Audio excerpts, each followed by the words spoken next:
Hello, I just had a real estate education with Uncle G. I'm Ria, and here are my 46 lessons learned on today's topic, Introduction to Investing in Real Estate, Part 2.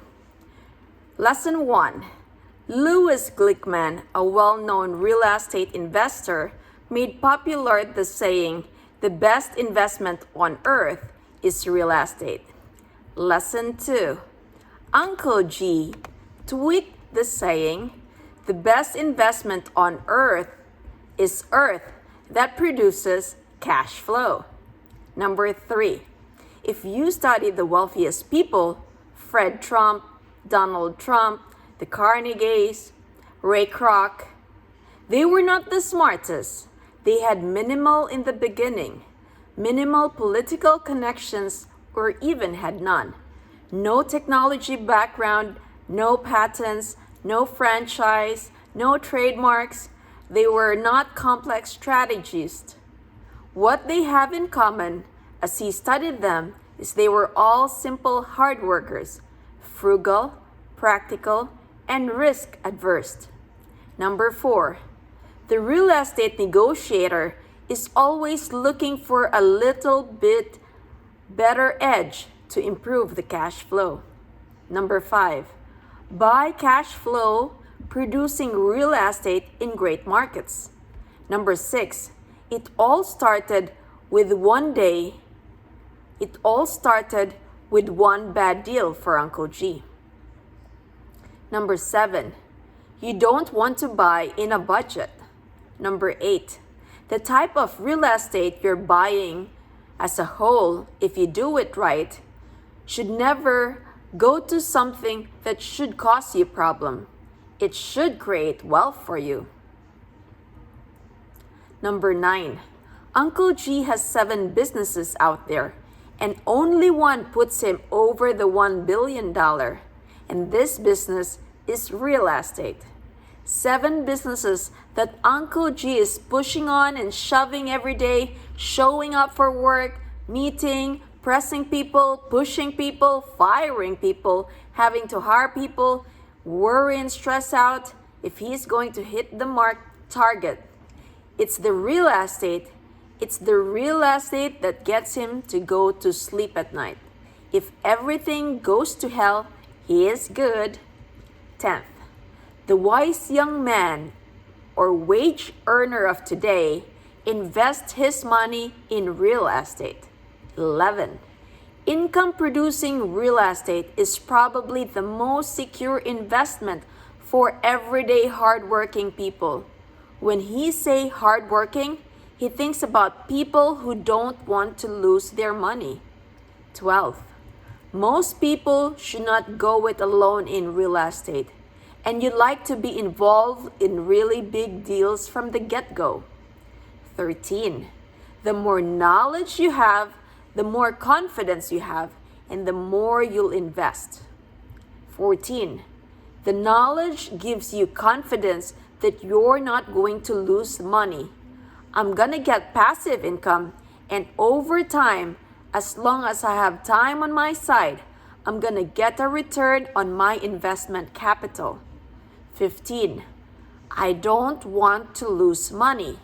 I want passive income, and I want a 2x, 3x, or 4x return.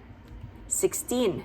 The more confidence I have in what I'm doing, the more money I will invest in. 17. I believe that investing in cash flow producing real estate that would not include a home and that would not be land. 18. It would have to produce cash flow. It will provide the best financial decision of your lifetime, and it might be the best financial investment vehicle over the next 25 or 30 years. 19th, Uncle G has 7 businesses. Of all his businesses, his real estate business provides him with the most financial security of all his businesses by 10x. 7 businesses, and it's one that provides him with total financial security. The other 6 businesses where each has great value, each business he loves, he have passion for them, he works in them every day. None of them offers the advantages that the real estate investment does. 20. Investing in income-producing real estate produces leverage. The real estate pays him money month after month. 21.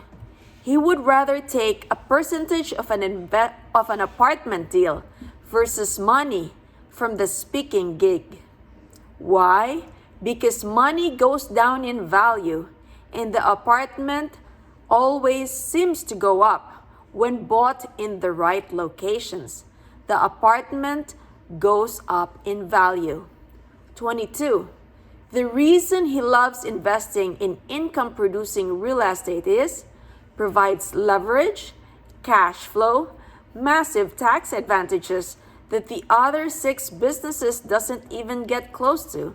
The tax advantages alone could make sense of the investment and explosive upside as long as you have time. 23rd, real estate needs attention. Everything needs attention. The grass has to be mowed, exterminate some of the pest. However, when you purchase the right size property in the right location, with the right debt, at the right time, with the right management, the investment will prove to be less work than other ordinary businesses. 24th, more important, 10 to 20 years from now, someone will pay to live in that property and someone will pay to own that property. Where people live and pay, and someone will pay you a multiple to own it. 25. Don't sell your real estate. 26. If Uncle G died tomorrow, his real estate holdings will produce income for his wife, for his kids, for his church, for his charities, for decades to come, if not hundreds of years. 27. Uncle G gets almost $1 million a month at a time. At this time when this was recorded, from free cash flow every month. What do you think what's going to happen to that number? 1 million every month over the next 30 years? Answer: million is going to become several millions. It's stupid money. And nobody's talking about it because nobody can. Because if they do, everybody hates on him or her. 28. Uncle G loves real estate because the real estate just never quits giving. It just never stops giving. It keeps on putting out. Nobody can keep putting out like real estate. 29. Think about generational wealth. 30th. You may be just getting started. You need to simplify the game to avoid the mistakes. By avoiding these mistakes, you can make sure your first deal works, not your third, not your fourth, or not your fifth. 31. Most people quit after their first deal. Why? Because it didn't work. 32. To do that, you need to know what you're looking for, exactly what works, exactly what to avoid, exactly how do you find the right deals, how do you buy them, how do you finance them, how do you manage them, and how do you sell them and make some money. And most people never learns this. 33. Uncle G wants the income. He wants the appreciation, the depreciation, the tax advantages, the financial freedom. 34th. We have to understand how Uncle G sees the deal and why he is willing to invest almost everything he worked hard for in those deals. We should know what he knows so that we can have the confidence in ourselves to invest or partner with him. 35. A penny is a penny. 36. A penny not multiplied will always be worth less than a penny. 37.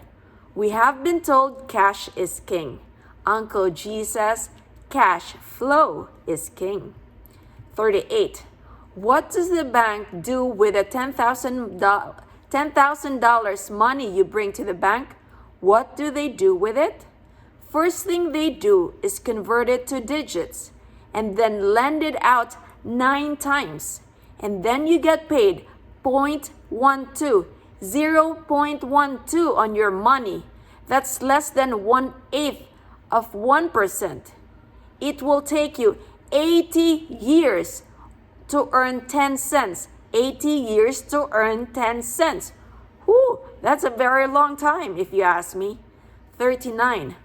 Uncle G refused to lose money that he worked hard to get. He refused to gamble with money. 40. Uncle G worked hard for real estate that produces income as an asset that you can leverage with good debt. The property covers your operational expenses. It covers the improvements.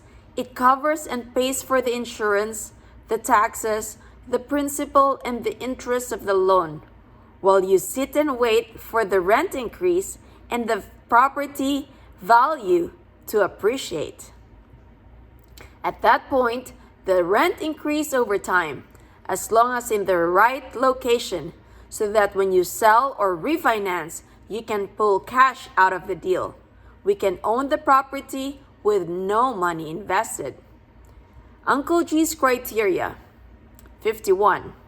Invest all of his surplus money into income-producing machines in great locations where the rent is less than the cost of a home ownership, and he buys at or below replacement costs. They've got to be big deals, and do it in markets with decades of projected job growth and with market demographics more likely to rent than to own. 52nd, Uncle G doesn't think most people are willing to do the work that it takes to do with real estate. He looks at 100 properties to get 1 to 2 deals, and he doesn't think most people have that kind of discipline. 43. Get your money to work as hard for you as you have worked hard to pay the bills. Work hard to pay the car company or the electric bill or wherever your money's going. 54. There's $5 trillion of equity sitting in home equity today, and it's not being put to work. 45. Uncle G is not liking it when you're leaving equity in your home. People that have hundreds of dollars in their 401ks for 30 years in hopes that when you're old and have medical problems, when you can no longer go on a cruise or a trip or hike a mountain, when you're no longer interested in life at all, but you have money sitting in the retirement. He said that's not the smartest decision. 46. His 5 biggest mistakes. He didn't start soon enough. He didn't buy big enough. He didn't buy often enough. He should have never sold anything he owned. And he should have gone 10x bigger than he did. Those are my 46 lessons learned on today's topic, Introduction to Real Estate Investing Part 2. I hope you learned something. Take care and God bless.